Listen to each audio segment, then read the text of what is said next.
अगर सरकार स्टेबल नहीं होती तो बीजेपी वालों ने आज हमें छोड़ देना था।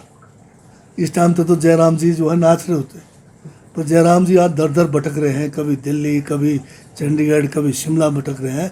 तो कारण ये है कि वो माइनॉरिटी में है और कांग्रेस की सरकार जो है पूरी तरह से जो है बहुमत के साथ है। और इस बहुमत को तोड़ने के लिए वो मतलब हर किस्म के हथकंडे अपना रहे हैं। आपने देखा होगा पहले 6 लोगों को जो है किस तरह से उन्होंने डिस्क्वालीफाई कराया और आज कह रहे हैं कि हम सुप्रीम कोर्ट जा रहे हैं। वो जो 6 विधायक जो डिस्क्वालीफाई वो कांग्रेस के विधायक हैं, बीजेपी का लोकस स्टैंड का है सुप्रीम कोर्ट जाने का। इसका मतलब ये एक बड़ी गहरी साजिश थी कि एक चुनी हुई सरकार को गिराने के लिए भाजपा ने जो है एक षड्यंत्र रचा। उस षड्यंत्र के तहत जो है सारे ये इस किस्म के जो है कांड हुए और अभी भी इनको शर्म नहीं आ रही। ये ऐसी बेशरम पार्टी बन गई है और जयराम जी के जो है ये तो सबसे बड़े बेशरम हो गए हैं कि कहते हैं कि हम जो है इस सरकार को जो है सवेरे उठेंगे तो आपको पता लगेगा सरकार गिर गई है।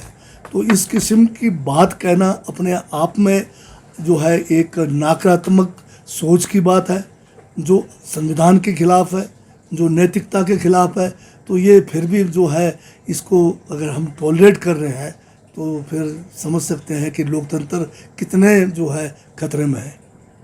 सर, जिस तरह से जानते हैं कि लोकतंत्र जो है एक संविधान के तहत चलता है। जो संविधान में नियम दिए हैं उन नियमों की अवहेलना की जा रही है, उन नियमों को ताक पे रखा जा रहा है। और जनता ने हमें 5 साल के लिए चुन के भेजा है और बारी बहुमत के साथ चुन के भेजा है। अब इनको ये है कि 5 साल तक ये जो है सत्ता के नज़दीक नहीं आ सकते थे, तो सत्ता से बाहर जैसे मछली को निकालते पानी से, उस किस्म की तड़प बीजेपी के लोगों के अंदर है। और किस तरह से ये दोबारा सरकार में वापस आने का तरीका ढूंढ रहे हैं। क्या ये संवैधानिक है कि चुनी हुई सरकार को आप प्रलोभन से, चुनी हुई सरकार को जो असंवैधानिक तरीके से जो है इसको गिराकर आप सरकार में आएंगे? कौन सी नैतिकता की आप बात कर रहे हैं? क्या ये सरकार अगर मैं कह रहा हूँ कि अगर मान लो कि बीजेपी के बात का मान लेते हैं कि सरकार गिर जाती है, तो ये जो आएंगे क्या ये नैतिक तरीके से आएंगे? क्या ये हमारा लोकतंत्र रहेगा भविष्य में? क्या हम उस दिशा में नहीं जा रहे हैं कि कल जो है हमारा लोकतंत्र खतरे में है, हमारा संविधान खतरे में है? तो किस तरह से भविष्य हिमाचल का नहीं है, भविष्य इस देश के अस्तित्व का है कि ये देश भविष्य में किस दिशा में जा रहा है। क्या ये लोकतंत्र रहेगा जिस लोकतंत्र के लिए हमारे महान नेताओं ने जो है महान बलिदान दिया है? आज हम उस बात को भूलकर दोबारा से क्या डिक्टेटरशिप की तरफ जा रहे हैं, दोबारा से क्या गुलामी की तरफ जा रहे हैं? तो ये बड़ी शर्मनाक घटना हो रही है और इसको बड़े बेशर्मी से किया जा रहा है। और फिर भी ये लोग जो है अपने आप को नापाक कह रहे हैं। ये एक सबसे बड़ी आज जो है एक सोच जो हमें करनी चाहिए उसका है। बीजेपी का सवाल क्योंकि मैं अपने साथियों के बारे में वैसे कहना नहीं चाहता था, परंतु अब मुझे कहने के लिए मजबूरन कहना पड़ रहा है। अगर उनको कोई भी पार्टी से या हमारे क्या कहते हैं सरकार से या मुख्यमंत्री से कोई भी शिकायत थी तो उसके लिए हमारे पास सीएलपी का फॉर्म होता है। हर मीटिंग से पहले सीएलपी की बैठक होती है, उसमें सभी को पूरी आज़ादी होती है अपनी बात कहने का। और एक ये फॉर्म था जिसमें वो रिहर्सल कर सकते थे, सेकंड फॉर्म था पार्टी के माध्यम से कर सकते थे। इन दोनों को इन्होंने जो है उपयोग नहीं किया। और बल्कि जिस दिन हमारा ये जो विधानसभा का सेशन था उस समय भी सीएलपी बुलाई गई थी, सीएलपी में सारे लोग बैठे और इस किस्म की बात, इस किस्म की शिकायत वहाँ पर किसी भी मान्य जो 6 लोग हमारे से बाहर हो गए हैं इन्होंने नहीं रखी। बल्कि जिस दिन लोग राज्यसभा का वोटिंग होना था शाम को 7 बजे जो है सीएलपी फिर थी, उस सीएलपी में सभी मान्य जो लोग हैं आज निष्कासित हुए ये भी आए। उन्होंने वहाँ पर एक शब्द अपनी नाराज़गी के बारे में नहीं बताया।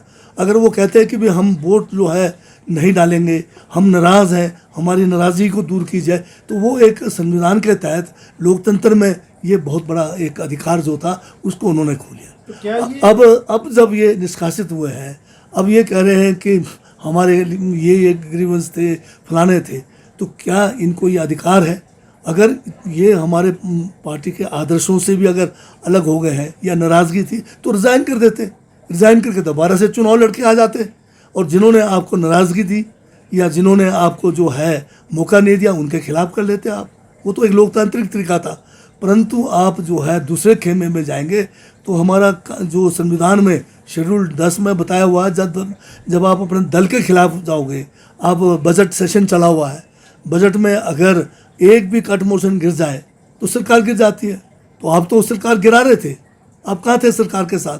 तो ये जो डंडा तो बजने था आपके ऊपर, बिना डंडा बजाए आपको कैसे छोड़ देते? कोई भी खेल होता है नियम से चलता है। मान लो आपका क्रिकेट का मैच हो रहा है, उसमें 23 फुट दूर से आपको बॉलिंग करनी है, मैं नहीं मानूंगा, मैं कहूँगा मैं 15 फुट से कर दूंगा, तो कैसे खेल करेंगे आप बताइए? तो नियम से ही खेल भी चलता है, नियम से ही जो है सरकारें चलती है, संविधान से चलता है, ये मेरा कहना है। ये चूक भाजपा से हुई है क्या?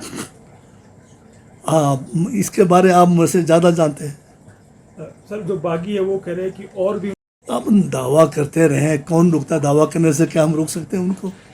ये तो उनकी सोच है। अगर ये स्थिति होती और लोग जाने वाले होते, ये बेचारे 6 अकेले नहीं पड़ते। हमें तो जो है आखिरी पड़ाव जो है सुप्रीम कोर्ट है। हमने हमेशा सुप्रीम कोर्ट के चाहे फैसले, चाहे हमारे मतलब उसका फ़ायदा हुआ नहीं हुआ, हम हमेशा आखिरी लोकतंत्र में है क्या, हमें तो सुप्रीम कोर्ट तक ही सीमित है।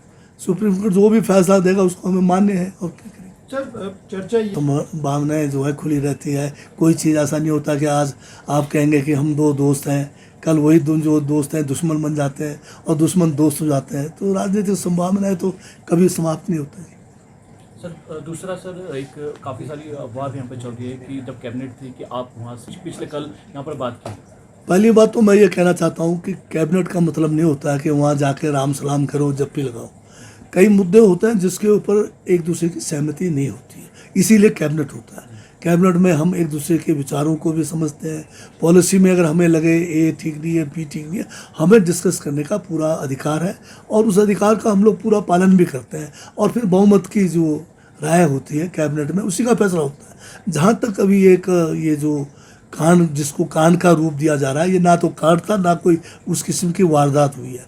जहाँ तक मुझे जो है इसमें घसीटा गया है, एक चैनल है शायद हिमाचल दस्तक के नाम से है, और एक IBX के नाम से चैनल है। 2 मैंने देखे थे और मुझे किसी ने बताया भी नहीं। मैं वैसे स्क्रॉल कर रहा था, तो मैं जब चंडीगढ़ पहुंचा देखा तो मुझे बड़ा दुख हुआ, क्योंकि मैं तो जो है जो कैबिनेट था 2 बजे के आसपास लंच टाइम हो गया था, 2 से भी बल्कि थोड़ा समय हो गया था। लंच ब्रेक हुआ, जो फर्स्ट लिस्ट एजेंडा का था वो ख़त्म हो चुका था, और मैंने मुख्यमंत्री के ध्यान में लाकर मैं जो है निकला। मेरा क्योंकि टूर प्रोग्राम ऑलरेडी सर्कुलेटेड था, मैंने परमाणु तक जाना था, तो मैं वहाँ से निकला। और जब बाद में देखा तो ये 2 न्यूज़ चैनल्स ने इस किस्म की कहानी गाड़ी गई कि जिसमें मैं रोहित ठाकुर उनके साथ झगड़ गया, और उनके साथ जो है हम दोनों के बीच में जो है बहुत ज़्यादा तनाव रहा। तो इस किस्म की झूठा एक प्रचार करके मुझे समझ नहीं आया कि ये चैनल वाले करना क्या चाहते थे। उन्होंने जो है मेरी छवि खराब की, रोहित ठाकुर की छवि भी खराब की, सरकार की छवि भी खराब की, और मेरे सैकड़ों मेरे जो पार्टी के जो शुभचिंतक है, मेरे लोग हैं, उनसे आया कि भाई अब इस किस्म की क्या वारदात हुई।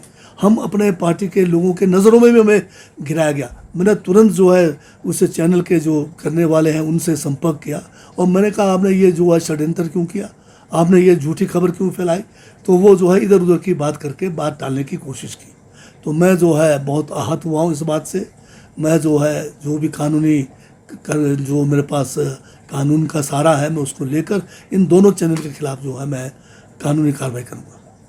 सर दूसरा कोऑर्डिनेट कमेटी इसमें जो कमेटी जो पार्टी और सरकार के बीच में एक जो है कोऑर्डिनेशन की बनाई है, उसमें मुख्यमंत्री, PCC चीफ और डिप्टी चीफ मिनिस्टर को तो पहले ही नामजद कर दिया था। अब 3 लोग सेंटर वालों ने भेजना था, अभी तक नहीं भेजा। ये ठीक है कि ये अननेसेसरी डिले हो रहा है, परंतु इन तीनों को तो किसी ने नहीं रोका है।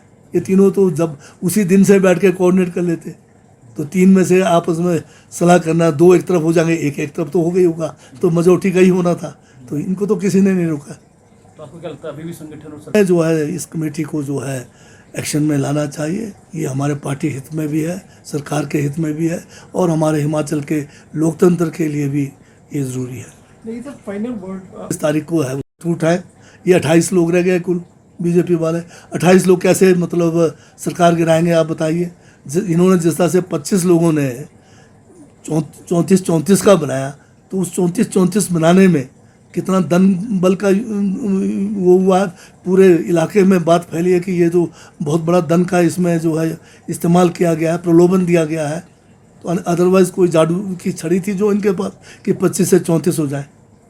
क्या आप लोग असेस करने में फेल हो गए सर? इस तरह से ठीक नहीं था सर यहाँ। ये आपकी बात ठीक है, कितनी मेजोरिटी होने के बावजूद कहीं ना कहीं हमारी कमी रही। Thank you.